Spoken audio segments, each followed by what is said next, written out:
empresário e político brasileiro. Foi vereador, secretário de governo e deputado estadual. Foi um dos membros da Agência de Transporte do Estado de São Paulo e um dos fundadores do Partido dos Trabalhadores em Americana. Estamos falando de Antônio Mentor, nosso entrevistado de hoje, do programa Memórias do Poder Legislativo, um programa idealizado e produzido pela Associação dos Parlamentares do Estado de São Paulo.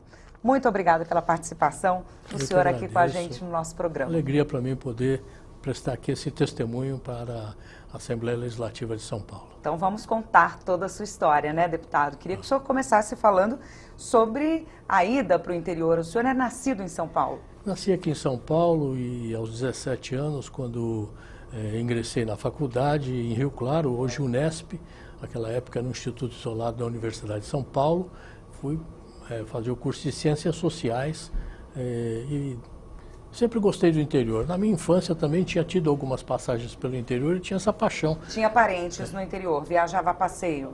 Passeio, a família da minha mãe toda lá de Cajubi, uma região perto de São José do Rio Preto, né? E eu sempre gostei do interior, sempre fui apaixonado pelas coisas do interior. E quando eu tive a oportunidade de me estabelecer, escolhi a Americana para morar, para criar meus filhos e para militar politicamente. O senhor fez a faculdade em Rio Claro e acabou voltando para São Paulo depois, antes de voltar para o interior definitivamente. Antes de voltar para o interior, eu precisei criar condições para poder voltar para o interior. E aí fiquei ainda uns 10 anos aqui em São Paulo. Por que o senhor escolheu a Americana? Como o senhor foi para a Americana? A família da minha mulher, ela é de Americana, nós ficamos aí um tempo entre Rio Claro e Americana, Rio Claro. Ao final, escolhemos Americana e lá eu estou há mais de 38 anos. Foi em Americana que o senhor começou a carreira política? Não, na verdade já no movimento estudantil, na faculdade e mesmo depois da faculdade eu fiz um outro curso, fiz o curso de Direito também e sempre tive uma militância no movimento estudantil. Foi lá que me interessei pela vida política e de lá para cá venho defendendo alguns princípios sempre do mesmo lado. Como é que era fazer política nessa época ali na faculdade? Muito difícil, Carla, muito difícil. Nós vivíamos num regime de força, um regime de repressão duríssima e tivemos experiências que, como dizia a minha avó, né, o que é ruim de passar é gostoso de contar. Então, hoje mesmo contar sobre aquilo não nos traz nenhuma alegria, né? Porque foram momentos de muita dificuldade, em que a liberdade, que é um bem maior do ser humano, foi submetida a uma pressão que praticamente inviabilizou a vida, especialmente dos jovens, né? Jovens que sonham, jovens que almejam, jovens que têm projetos para uma vida inteira e que gostariam de viver uma sociedade harmônica, uma sociedade mais igual, como nós sonhamos, né? E naquela época era impossível até se militar politicamente, qualquer tipo de reunião, os centros acadêmicos das faculdades foram interrompidos, a própria universidade foi ceifada das suas melhores cabeças, né? Enfim, foi um período muito ruim da vida política do Brasil. Era preciso coragem, né? E as dificuldades dão um pouco desse sabor de incentivo também, né, deputado? De alguma forma, sim, né? Eu acho que a gente aprende muito, e eu me considero assim, como tendo aprendido muito com essa vivência dolorosa, mas que serviu como um aprendizado até para que a gente possa valorizar esses valores, né? Valorizar essas conquistas que nós tivemos como a liberdade. E o senhor, em 88, se tornou vereador, em Americana? Em Americana. Construímos o PT lá em Americana e por uma série de contingências também acabei me candidatando a vereador, fui eleito, exerci o mandato, fizemos lá um trabalho legislativo muito interessante, que foi a lei orgânica do município. Eu tive a oportunidade de presidir aquele processo de elaboração da lei orgânica, fizemos um trabalho participativo, conquistamos apoios importantes da sociedade civil organizada para participarem conosco da elaboração da Constituição do município, porque a lei orgânica não é outra coisa senão a Constituição do município. E nós provocamos a sociedade com convidando para participar, convidando para trazer suas opiniões. Fizemos um grande movimento que originou a lei orgânica do município de Americana a partir do nada. Havia vários modelos enlatados, propostas da SUSEPAM, propostas da OAB já, mais ou menos estabeleciam um modelo de lei orgânica. Nós abolimos tudo isso, fizemos um modelo próprio de Americana, do zero, e houve uma grande participação da população nesse movimento. É uma coisa que me agrada muito, saber de que eu participei e que eu talvez tenha sido aí o grande incentivador dessa participação popular. Não era comum a população ter essa participação? Não era, ao contrário, né? Nós estávamos em 1988, recém-saídos do movimento fechado, né? Do sistema, do regime fechado. E a sociedade não tinha hábito de participar da vida política, né? O Partido dos Trabalhadores tinha 8 anos de vida apenas. Nós tínhamos acabado de sair do regime militar, não existiam partidos políticos organizados como o PT, enfim. Eu creio que aquele momento foi um momento mágico que garantiu uma experiência nova para uma sociedade acostumada ao ostracismo, ficar quieta, não participar. E aquilo talvez tenha provocado em Americana um sentimento muito importante de participação, de vibração com a vida política da cidade. Deputado, importantíssima a participação da população. Como é que vocês fizeram para trazer, para chamar a atenção das pessoas? Olha, nós fizemos através de correspondência. Nós escrevemos um modelo de uma convocação, e nesse modelo de convocação já vinha com porte pago, o porte postal pago para o retorno dessas correspondências, com as anotações, espaços para as pessoas darem as suas ideias, darem as suas sugestões, e fizemos grupos de estudo que depois, a partir dessas correspondências, do retorno dessas correspondências, nós fomos chamar novamente as pessoas, fizemos grupos de estudo, de debate, e aí foi evoluindo até que construímos a finalização e a sistematização da Lei Orgânica de Americana. Foi um interessante, o convite chegou pelo correio, pelo correio, não havia outro meio de se fazer isso. Nós tínhamos que fazer através do único veículo, não existia internet naquela época ainda, né? Então nós tínhamos que usar... Hoje as pessoas convocam por rede social, né? Social, hoje é tudo muito mais fácil, mais rápido, né? Mas naquele tempo, apesar de mais moroso, o processo foi muito rico e foi muito interessante, uma experiência que eu guardo com grande alegria. Dá para perceber. E depois o senhor se tornou secretário de governo? Isso. Aí, depois de algum tempo, nós tivemos lá uma figura extraordinária, um prefeito eleito, reeleito, 4 vezes administrou a cidade Americana, e ele me convidou para participar do seu governo como secretário de governo. E também foi uma experiência maravilhosa, riquíssima.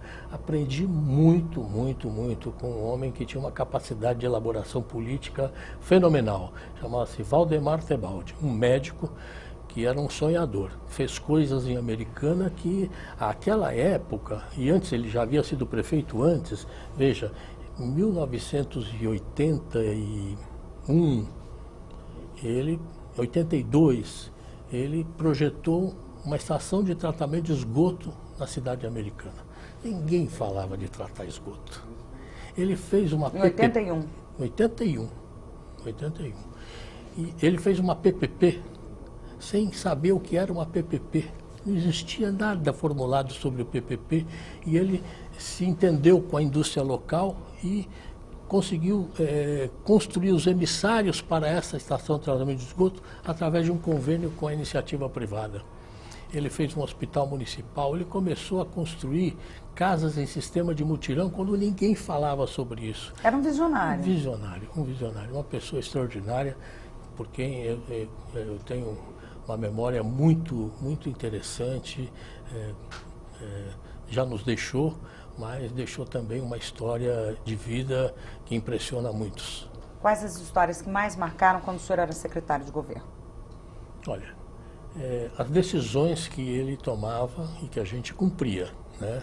Eu me lembro que, uma ocasião, ele construiu um reservatório de água e, para poder atender o bairro para onde ele destinava essa água, era preciso passar com um duto por baixo da Via Anhanguera, que já estava privatizada, já era concessão da Autoban. E a Autoban queria cobrar para que a gente passasse com essa tubulação. Ele falou, não, pago um tostão e vou fazer de qualquer jeito. E mando parar a rodovia para passar com a água para o bairro. Aí, vamos, se é isso que você quer que faça, nós vamos fazer, né? E aí começamos a obra, aí a Autoban veio imediatamente e falou, não, ninguém vai cobrar nada não, vamos fazer assim, vamos ajudar a fazer. Então, coisas desse tipo, né? Medidas muito corajosas de definição dos postura interesses. De quem realmente quer fazer. Do interesse, porque aquilo não é o interesse pessoal dele. O que ele ganhou com a água que foi para a Praia Azul? Nada. O que ganhou a população da Praia Azul? Muito. Então, essas definições que tinham esse caráter de interesse social mesmo é que marcaram muito a passagem dele pela minha vida e pela vida da cidade americana. Foram 4 anos, deputado? Foram 4 anos desta gestão, né? Depois eu vim para cá, para a Assembleia. No Como meio é que dessa foi gestão, essa história e essa mudança? Foi muito interessante, viu? Foi uma passagem da minha vida também muito importante. Ele também nessa época me orientou bastante e eu cheguei aqui inspirado por figuras que eu considero são grandes baluartes da política paulista. Uma delas que eu quero mencionar aqui, porque participou como deputado estadual constituinte, foi o hoje deputado federal José Mentor, meu irmão, e que, sem dúvida, foi uma fonte de grande inspiração para os meus 4 mandatos aqui na Assembleia Legislativa, além de Clara Ante, além de Geraldo Siqueira, além de Tonico Ramos, que é uma figura extraordinária, que hoje é o grande incentivador da Associação dos Deputados Estaduais do Estado de São Paulo. Então, figuras como essa que me inspiraram e fizeram que eu me empolgasse muito com os 4 mandatos que eu exerci aqui na Assembleia Legislativa. Como é que foi esse trabalho aqui, deputado? Vamos contar um pouquinho dos projetos, dos desafios, dessa transição interior-capital, né? Mas sem deixar o interior, né, deputado? Uhum. Eu tinha o hábito, viu, Carla, de viajar todos os dias. Eu estava em Americana todos os dias pela manhã e depois da hora do almoço vinha para cá, para São Paulo, cumprir minhas obrigações aqui na Assembleia. Quanto tempo de viagem? Fiz os 4 mandatos, 1h30. Mas eu fazia questão de estar lá para atender a minha região, para atender as pessoas que me trouxeram para cá, né? Foram eles que claro, me escolheram como candidato a deputado à época. Então eu tinha esse compromisso e eu cumpri fielmente. Todos os dias eu vinha para cá, para São Paulo, cumprir minhas obrigações, mas na parte da manhã eu atendia no meu escritório lá em Americana, não apenas Americana, Santa Bárbara, Nova Odessa, Paulínia, Cosmópolis, toda a nossa região, Limeira, Iracemápolis, enfim. Todas as cidades ali próximas. As cidades do entorno, eram mais ou menos 40 cidades com as quais a gente tinha uma relação mais íntima e que eu fazia questão de ficar disponível lá mesmo. Era importante que a gente ficasse mais próximo da população. O prefeito, para vir para São Paulo, não tem problema, ele vem. O vereador que quiser conversar com a gente também vem. Agora, a população, o homem comum, o trabalhador, o empresário, ele já tem uma certa dificuldade. Então, foi importantíssimo, do meu ponto de vista, eu disponibilizar o meu tempo lá onde eu vivia. E como era essa rotina? O senhor atendia as pessoas? Todos os dias. Fazia fazia uma agenda das 8 horas da manhã até o meio-dia. Eu atendia todos os dias no meu escritório lá em Americana. Evidentemente que, por mais que eu tenha feito, não atendi todos que eu gostaria e todos que gostariam de falar comigo, porque a gente tinha que estabelecer um critério de prioridade, de urgência, de necessidade, enfim. Mas, pelo menos, nós fizemos um gesto, né, que procurou democratizar o exercício do mandato do deputado. O representante tem que estar próximo também da população, né? Até para trazer as reivindicações, democracia as necessidades. É isso, viu, Carla? Né? Democracia é isso, não é só ir lá votar, né? Democracia, aquele que foi escolhido tem que prestar conta. Aquele que foi escolhido tem que estar disponível. O homem público é o homem do povo. A gente fala homem público e às vezes a gente esquece um pouco o que significa homem público. O homem público é um homem do povo, para o povo. tem que estar disponível. E é isso que eu tentei fazer durante os 4 anos do meu mandato. E trazer para cá as demandas, né? Trazer para cá as demandas que surgiam lá.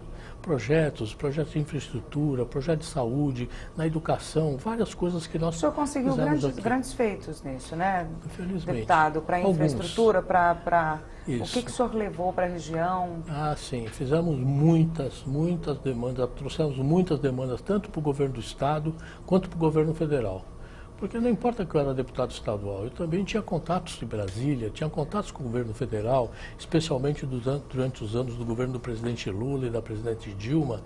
Eu tinha boas relações com o governo. E aí, me prevalecendo um pouco disso, levei projetos para a nossa região, demandas que foram apresentadas e demandas que eu conhecia. Eu, por exemplo, eu tenho uma grande vitória, eu acho que eu preciso contar, né? A Americana tinha um bairro muito bonito à beira da represa, chamada Praia Azul. Muito conhecido, iam muitas excursões para lá, acabou ficando muito deteriorado por falta de infraestrutura. No governo municipal, conseguiu instalar ali uma estação de tratamento de esgoto e a coleta de esgoto de toda a região. A gente fala o bairro Praia Azul, mas não é um bairro, são vários bairros. E depois do esgoto era preciso levar o asfalto. E nós fizemos uma grande campanha e conseguimos recursos para asfaltar toda a região da Praia Azul. E isso, para mim, foi uma conquista muito grande, eu gostei muito de ter feito, viu, Carla? Com certeza tiveram muitas, né, deputado? Tiveram várias, mas essas, eu estou colocando assim, um elemento simbólico, né, das coisas que a gente procurou fazer. O que é a Praia Azul? É um bairro da periferia, um bairro que precisava ser visto com outro olhar, não podia ser tratado de forma secundária, precisava ser tratado com um olhar diferente. E hoje, os bairros da Praia Azul tiveram uma evolução altamente positiva depois da instalação do esgoto e do asfalto. Desenvolvimento, né? Desenvolvimento social, desenvolvimento da infraestrutura urbana mesmo, da infraestrutura social, né? O município levou para lá outros benefícios, como postos médicos, que não chegavam lá. O próprio transporte coletivo, que ia até um determinado limite e não atendia toda a região. Enfim, com isso, nós trouxemos um pouco de conforto para aquele povo lutador, trabalhador lá da região. Isso tudo enquanto senhor deputado? Enquanto deputado, já enquanto deputado. E aqui, Carla, nós fizemos coisas interessantes, viu? Tinha uma discussão muito grande a respeito do voto do parlamentar. E o parlamentar que chegou à Casa de Leis, tanto a Câmara Municipal, a Assembleia Legislativa, a Câmara Federal, ele tem que prestar contas para o seu eleitor.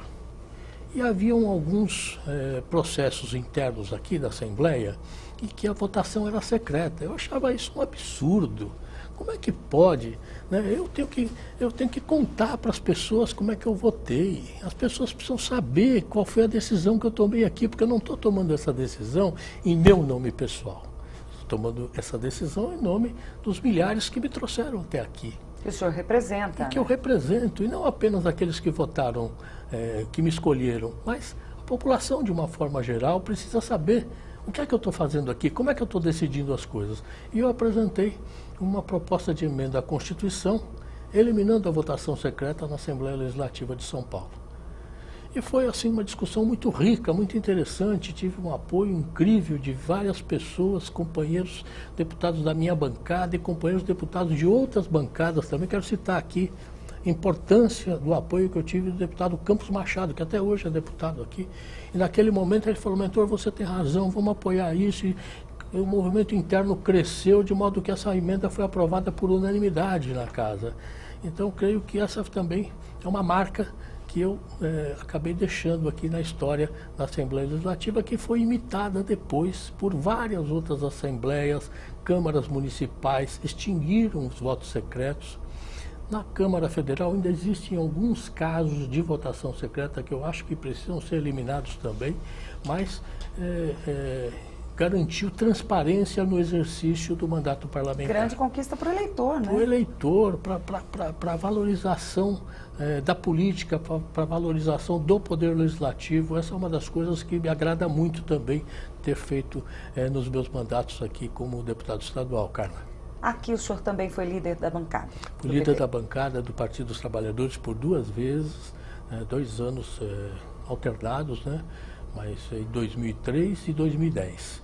Foi também uma experiência maravilhosa, liderar uma bancada altamente qualificada, viu, Carla? A bancada do PT sempre foi, desde as primeiras e depois as subsequentes, todas elas, bancadas muito politizadas, com compromissos muito claros, compromissos políticos, programáticos, compromissos ideológicos, defensores intransigentes, por exemplo. Nós sempre fomos oposição aqui no estado de São Paulo. E uma das obrigações do deputado, Carla, você sabe, é fiscalizar os atos do governo. Fiscalizar os atos das secretarias, das autarquias, enfim. E nós fizemos isso sempre, a bancada fez isso sempre. Eu mesmo tive a oportunidade de presidir a CPI da Eletropaulo, que trouxe resultados que têm reflexos até hoje. Esses casos envolvendo a Alstom, que são objeto hoje de inquéritos da Polícia Federal, do Ministério Público e etc., nasceram desta Comissão Parlamentar de Inquérito, dessa CPI da Eletropaulo, que aconteceu lá em 2003, se eu não estiver errado, 2003. E fui eu que tive essa oportunidade de presidir essa comissão de inquérito, com um resultado, um relatório muito bom, um relatório bastante aprofundado e que trouxe à luz várias questões que eram motivo de dúvida a respeito da privatização da Eletropaulo, das relações espúrias que existiam entre empresas e o setor público. Quais foram os principais pontos investigados, deputado? Os principais pontos foi a formação do cartel, que resultou na privatização. Nós tivemos apenas um único concorrente no leilão que arrematou a Eletropaulo. E a Eletropaulo era considerada a joia da coroa. A empresa mais importante, mais requisitada, mais desejada pelo setor privado era a Eletropaulo. E ela foi arrematada pelo lance mínimo, com um financiamento do BNDES, que não foi pago durante muitos anos, foi protelado.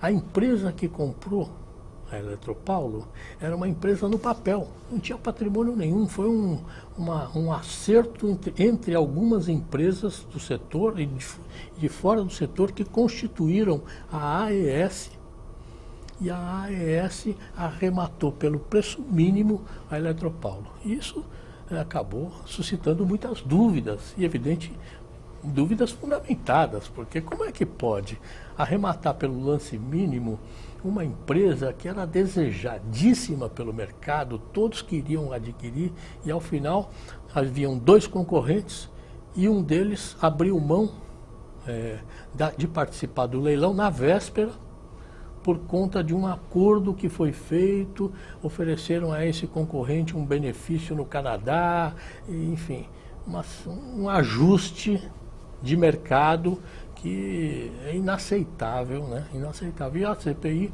foi fundo nisso. A CPI procurou se informar, existiam vasos intercomunicantes nessa operação da Eletropaulo que acabaram sendo enviados para o Ministério Público Federal, o Ministério Público do Estado de São Paulo, e que depois de uma investigação bastante demorada, resultaram de vários inquéritos e, inclusive, com indiciamento de várias pessoas que participaram daquele movimento. O senhor também foi membro da CPI da CDHU?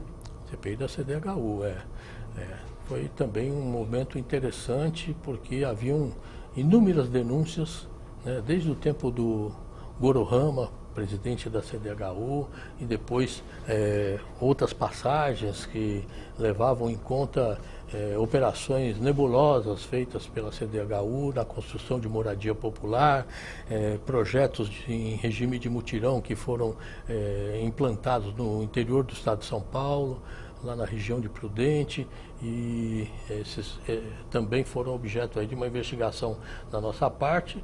Nessa CPI eu confesso que o fato de estarmos apenas 2 deputados de oposição nós fomos tragados pela maioria. Essa da CDHU. Essa da CDHU.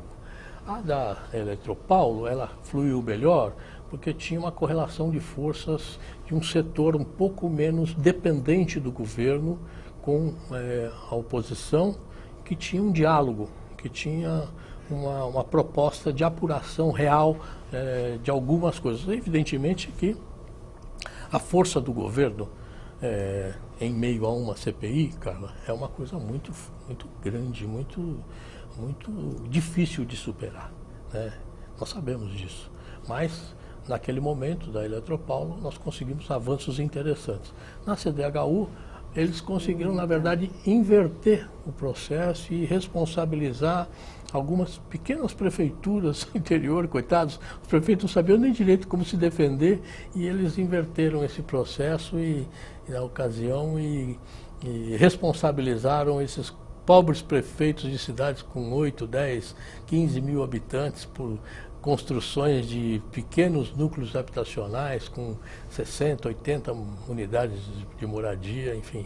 Não foi um bom resultado que se teve com a CPI da CDHU. Não foi o que se esperava, não, né, deputado? Não, que eu gostaria, pelo menos não. A gente vai, no próximo bloco, falar um pouquinho sobre projetos e sobre leis aprovadas. Tá bom, deputado? Continuamos a falar sobre o trabalho do senhor aqui na Assembleia Legislativa. Okay. Agora a gente vai para um rápido intervalo, não sai daí que a gente volta já já.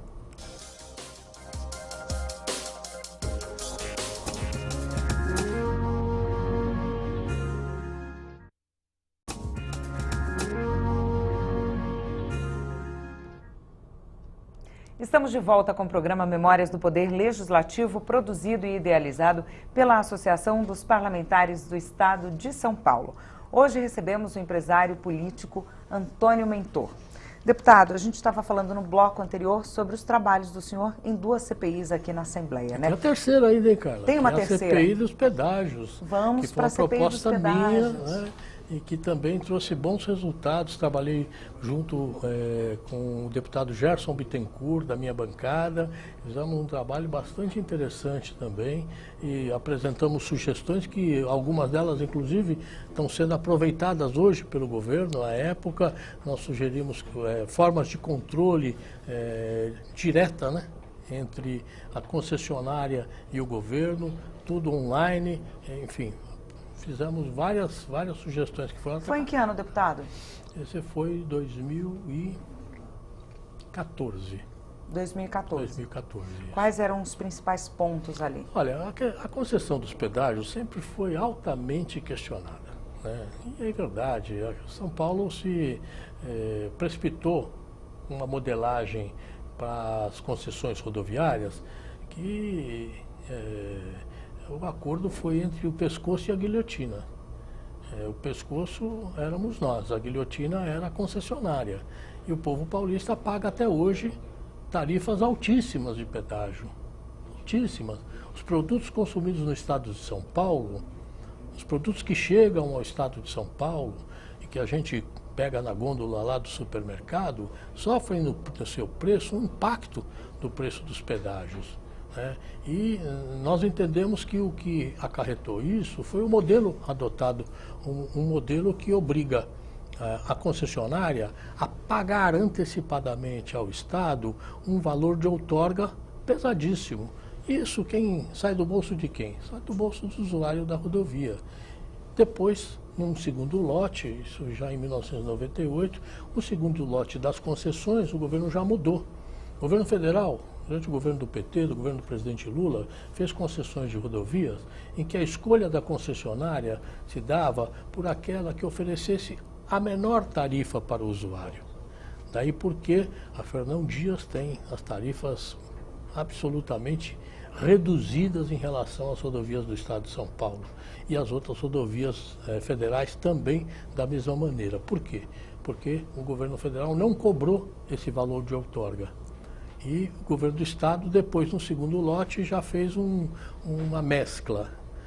Ele cobrou um valor de outorga e a decisão do vencedor da licitação era por aquele que oferecesse, com o pagamento da outorga, mas menor oferecesse preço. o menor preço. Isso melhorou um pouco a correlação entre tarifa e usuário nas rodovias do Estado de São Paulo. E esse também foi um dos objetivos da nossa fiscalização, formação de cartel. Hoje há uma concentração muito grande das concessionárias do Estado de São Paulo nas mãos de uma única empresa, que é a CCR, a Companhia de Concessões Rodoviárias. Ela tem a grande maioria das rodovias, inclusive do metrô, Rodoanel, enfim. Isso é ruim, não é bom, não é um bom sinal. Não é um bom sinal. Essa concentração transforma a concessionária num poder como tem o poder do Estado. Isso não interessa para a população, interessa que haja competição, que haja concorrência. E nesses casos não há concorrência. E como terminou a CPI, deputado? A CPI, de novo, 9 membros compunham a CPI, 2 de oposição, 7 ligados ao governo. Nós fizemos um relatório alternativo, eu e o deputado Gerson Bittencourt, fizemos um relatório alternativo e enviamos também para o Ministério Público as nossas conclusões, as nossas indicações, o resultado da nossa fiscalização, e o Ministério Público tomou algumas providências. E, além disso, nós entramos com uma ação popular, que está ainda em tramitação, questionando a contratação de uma empresa de publicidade para fazer a medição do fluxo de pedágio no estado de São Paulo. É um trabalho altamente especializado, altamente qualificado e que foi oferecido por uma pequena empresa, modo de falar, uma empresa na área de publicidade interessante, mas que na área de contagem, na área da pesquisa e da tabulação desses elementos necessários, ela não tinha a menor expertise, nada, não sabia nem como começar. E isso também custou muito caro para o Estado, e foi a partir dessa contratação que se deu a reavaliação das tarifas dos pedágios no Estado de São Paulo. Ou seja, uma verdadeira aberração você contar com dados pouquíssimo confiáveis para estabelecer um novo preço de tarifa no Estado de São Paulo. E por que isso se deu, deputado? Olha, aí são interesses que, entre o céu e o mar, existem razões que nem a razão... Mas isso tudo também foi apurado pela CPI? Também foi apurado, foi inclusive objeto de denúncia que nós fizemos ao Ministério Público. Deputado, vamos falar um pouquinho das leis... Só para completar claro. ainda sobre a questão dos pedágios, houve um período em que, no final do governo Serra, ele foi substituído pelo vice-governador à época. E no final do ano, ao apagar das luzes desse governo, houve um processo de prorrogação de várias concessões. 8 anos, mais 3 anos, mais 5 anos, dependendo da concessão, esses contratos foram prorrogados. E uma forma inexplicável, Inexplicável. E esse também foi um dos fatos que nos trouxe a CPI, e que nós também investigamos com bastante profundidade, e essas conclusões também foram enviadas para o Ministério Público. Deputado, vamos falar das leis aprovadas? Tem a punição do assédio moral no serviço público. Queria que o senhor comentasse um pouquinho sobre ela. Olha, Carla, assédio moral é um crime de gravíssimas consequências. Eu estudei bastante essa matéria, a doutora Margarida Barreto produziu estudos bastante aprofundados na iniciativa privada, e nós transferimos essas pesquisas, esses estudos, para o setor público. O que é o assédio moral? O assédio moral é aquela agressão de um chefe para um funcionário, muitas vezes de funcionário para funcionário, que acaba maltratando esse funcionário de uma maneira continuada sempre, desmerecendo, humilhando, ofendendo, todos os dias, todas as manhãs, cumprimenta todo mundo na sessão, mas não cumprimenta aquele. Quando a pessoa vai apresentar um serviço, essa porcaria aqui que você fez, olha aqui que esse moço fez, sabe, coisas assim, rotineiras, e que vão maltratando a alma da pessoa. Consequência disso... Vão adoecendo, né, deputado? Oi? Vão adoecendo. Adoecendo a pessoa.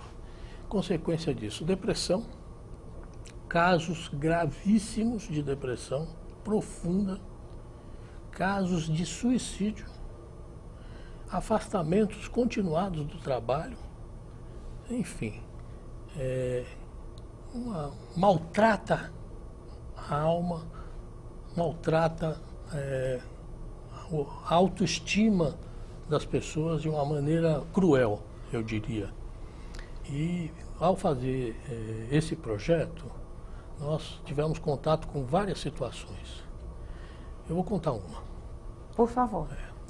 Eu conheci na Fundação do Bem-Estar do Menor, antiga, hoje Fundação Casa, antiga FEBEM, um senhor de 52 anos de idade, mais de 25 anos trabalhando na própria FEBEM. Ele foi colocado numa sala sem janela, de uma porta e uma cadeira. Ele foi colocado para trabalhar 8 horas por dia naquela sala com uma cadeira. Ele não podia conversar com os seus colegas de trabalho. Todos os dias ele entrava e para sair, para ir no banheiro ou para almoçar, ele tinha que pedir licença para o seu chefe. Isso acabou provocando uma gravíssima depressão, tentativa de suicídio, e essa pessoa me narrou esse episódio. Por quanto tempo essa pessoa ficou nessa situação? 2 anos. 2 anos. 2 anos. Parece castigo de professor, né, Isso, de escola, enfim. Mas com um homem de 50 anos de idade, um homem que trabalhou lá no mesmo lugar por mais de 25 anos, um pai de família, um ser humano, não se faz isso. Não tem cabimento. Isso é um caso. Existem vários casos, vários. Na área médica, a relação médico-enfermeiros, médico-assistentes, é uma coisa terrível. Na área da educação, a relação diretor-professor, muitas e muitas vezes, inúmeros casos gravíssimos de assédio moral no lugar onde a educação deveria ser o objeto principal. E na educação, as relações entre as pessoas têm que ser respeitosas.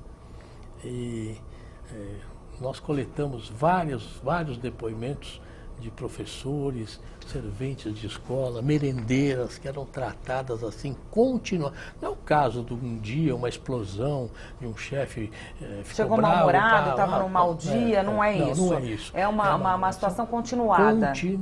Continuada. Isso é terrível. E nós fizemos esse projeto de lei para garantir que aqueles casos em que for apurado o assédio moral, o assediador seja punido. Seja punido com advertência, suspensão e até uma punição mais grave de exoneração a bem do serviço público. E no começo, né, deputado, porque esse rapaz da Fundação Casa, por exemplo, para reverter uma situação de depressão, né, é muito complicado, né? Depois que a pessoa já adoeceu por conta daquela situação.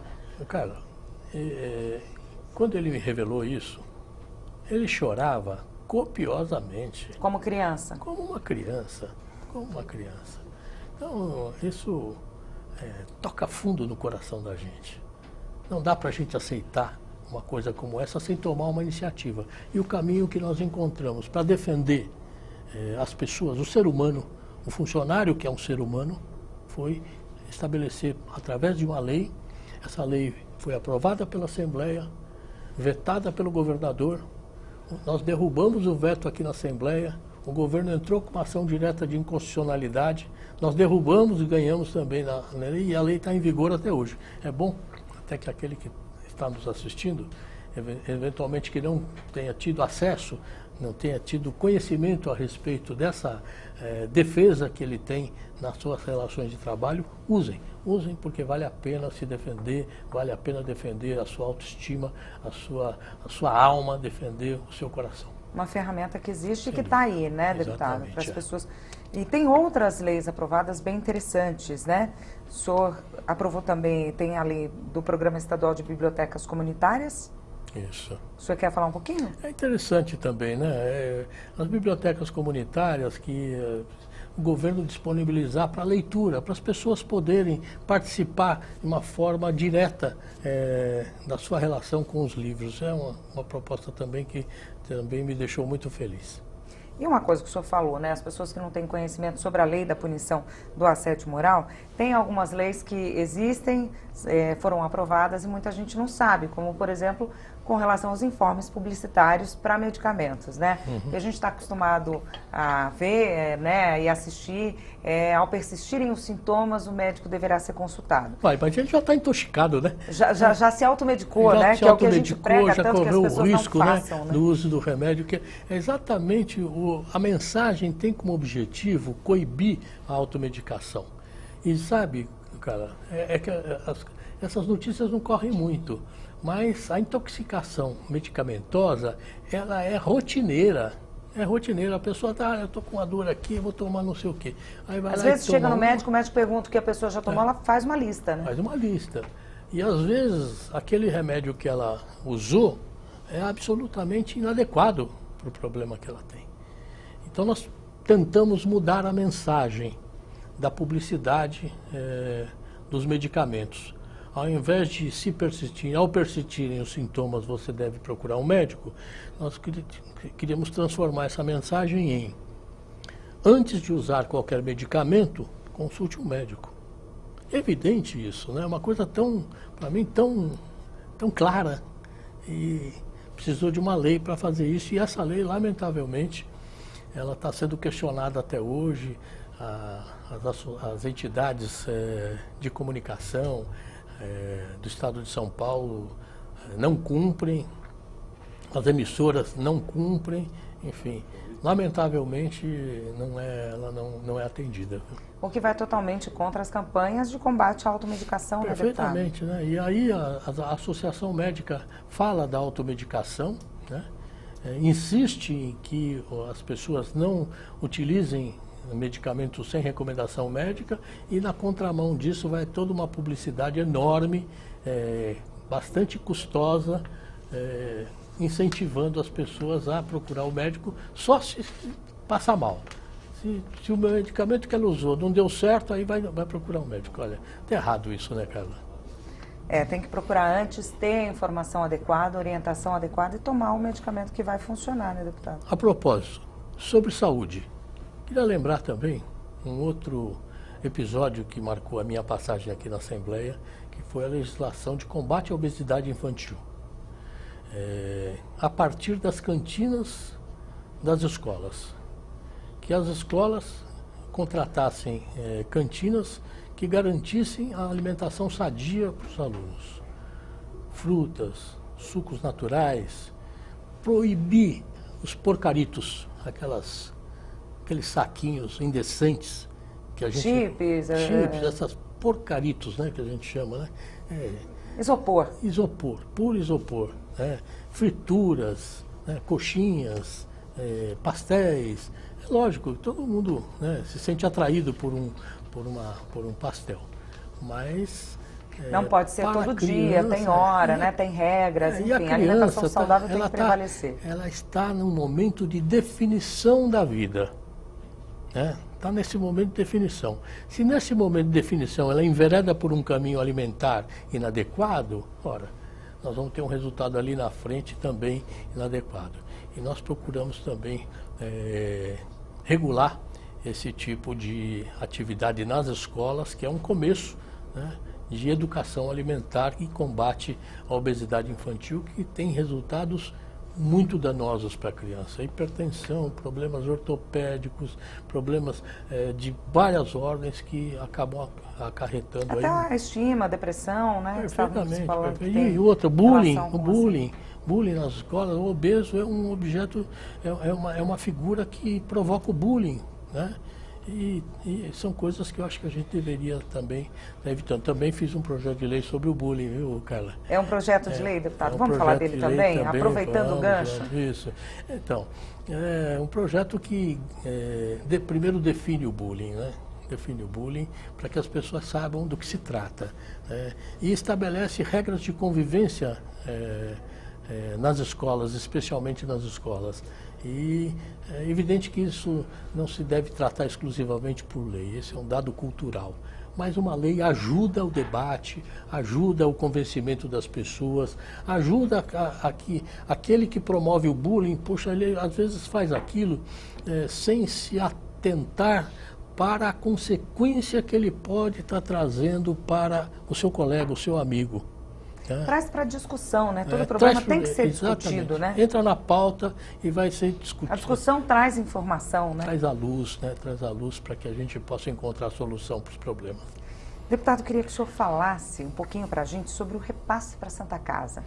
Então, aí eu preciso dar crédito. Dar crédito a uma pessoa por quem eu tenho grande consideração e estima, meu amigo, e que me inspirou a tomar uma iniciativa que eu acho que foi uma iniciativa exemplar para a Assembleia Legislativa. O deputado, sempre deputado, ex-presidente dessa casa, deputado Tunico Ramos.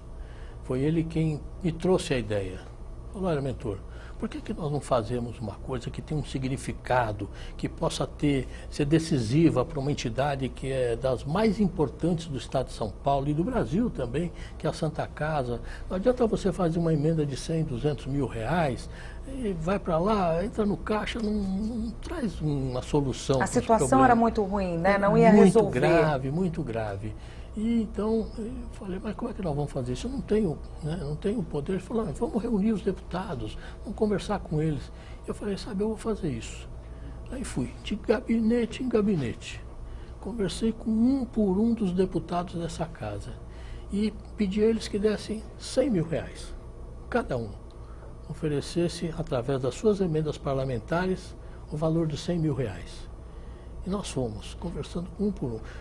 Eu conversei com 86 dos 94 deputados e nós obtivemos 100 reais de 86 dos 94 deputados. 100 mil reais? 100 mil reais de cada um. Demos um total de 8 milhões e 600 mil reais para a Santa Casa de Misericórdia de São Paulo.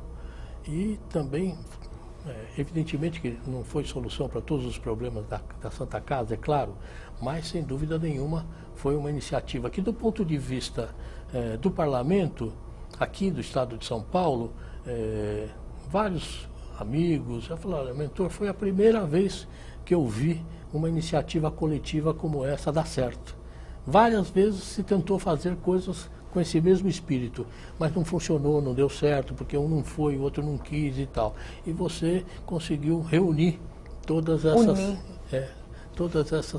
todos esses mandatos de deputados e deputadas estaduais nesse propósito. Isso me deixou também bastante feliz. E eu quero render uma homenagem aqui novamente ao deputado Tunico Ramos. Deputado, o senhor disse que esse valor não resolveu todos os problemas, mas assim, qual a situação que a Santa Casa enfrentava, né, e o quanto vocês contribuíram para a solução dos problemas? Olha, eu não saberia dizer o que significou isso na solução dos graves problemas que a Santa Casa enfrentava, mas eu tenho certeza que foi um alento, foi um gesto de reconhecimento da Assembleia Legislativa pela importância da Santa Casa de São Paulo. Santa Casa de São Paulo recebe milhões de pacientes, não apenas do Estado de São Paulo, do Brasil inteiro, e tem uma qualificação profissional extremamente valiosa. Médicos, profissionais da área de saúde, enfermeiros, enfermeiras, todos eles de grande experiência em áreas muito delicadas do tratamento de saúde. E eu penso que esse gesto da Assembleia Legislativa foi também no sentido de reconhecimento da importância que a Santa Casa de São Paulo tem para a população, especialmente a população mais carente, mais pobre, com uma demanda de saúde muito grave em várias áreas. Eu acho que teve também esse significado. Deputado, infelizmente nosso programa está terminando. Eu queria que o senhor deixasse aqui para a gente as considerações finais, né? Citamos aqui, falamos de projetos, de leis, tanto na área da educação, de saúde. Queria que o senhor deixasse uma mensagem aí, as considerações finais. Eu deixar minha alegria aqui com você, Carla. Primeiro por ter estado com você aqui nesse período tão curto, mas tão gostoso, tão agradável. Quando a conversa é boa, passa rápido o tempo, pois né? Eu espero que tenha sido boa para você, tenha sido boa para aqueles que estão nos assistindo também. Dizer que a minha passagem aqui na Assembleia Legislativa do Estado de São Paulo durante 4 mandatos, eu me empenhei bastante, me dediquei bastante para fazer o que eu pudesse de melhor para o povo paulista. Mantenho a minha autoavaliação, que sempre foi muito rigorosa, numa média bastante razoável de aprovação. Então, agradecer a você, a Assembleia Legislativa, a Associação dos Deputados Estaduais do Estado de São Paulo pela oportunidade de fazer parte desse documento que acaba se transformando esse programa tão gostoso da gente fazer. A gente é que agradece a participação do senhor e tantas histórias boas aí de contar. E o programa Memórias do Poder Legislativo, idealizado e produzido pela Associação dos Parlamentares do Estado de São Paulo, termina aqui. Obrigada pela sua audiência e até o próximo programa.